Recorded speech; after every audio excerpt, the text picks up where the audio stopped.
As a top-tier assassin, Mark never left any witnesses, not even a parrot. I love you!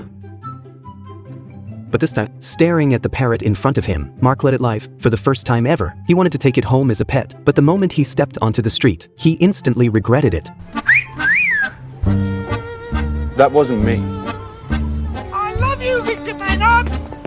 So to show some love to his mother, Mark gave the parrot to her instead. Every time he completed a mission, Mark stayed professional. He would throw away a phone after every job. And when it came to payments, he stuck to the rules. Half up front, half after the job was done. At home, he'd tape the money together himself. Mary was a professional con artist. She found an artist friend who worked at a museum and asked him to forge a famous painting for her. When he hesitated, Mary turned on the charm. After a little persuasion, her friend gave in and handed over a perfect copy he'd already made. Mary also built a custom box. It could hold 2 paintings, one on each side. All she had to do was flip the panel, and she could switch them instantly. Soon the deal day arrived. The buyer brought an expert to verify the painting. After inspection, the expert confirmed it was authentic. The buyer was thrilled and told his men to pay. But Mary suddenly raised the price by another 100 grand. While doing that, she smoothly swapped the real painting back into the box. Surprisingly, the buyer still agreed to the new price. Then Mary raised it again, this time to a full million. The buyer started to lose his temper. Mary quickly said it was all a misunderstanding. She placed the box back on the table, and during that moment, secretly flipped it again. She pulled out the fake, put it on the rack, and walked out happily with the real one in the cash. The buyer was still celebrating. I can.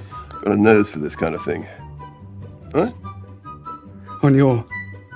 Until he realized he'd been scammed. Furious, he contacted Mark and hired him to kill Mary. For Mark, taking out a scammer was nothing. He started tailing Mary. Eventually, he saw her walk into a boutique. Mark followed and saw her enter a fitting room. Without hesitation, he drew his gun and emptied a full clip into the curtain. Confident he nailed it, he turned around and walked off. But the second he got outside, he saw Mary walking down the street from the other direction. Mark was stunned. He kept following her until nightfall, but still couldn't find a good shot. Finally, Mary checked into a motel. Mark glanced across the street. He knew this was his chance. He headed to a building across from hers and began assembling his sniper rifle. But one thing led to another, and he ended up waiting all night. The next morning, a loud ringtone woke him up. Panicked, he grabbed his rifle and aimed. He saw Mary walk out of the motel, grab someone's drink, and take a sip. Mark couldn't help but laugh. He put the gun away and realized he was falling for this woman.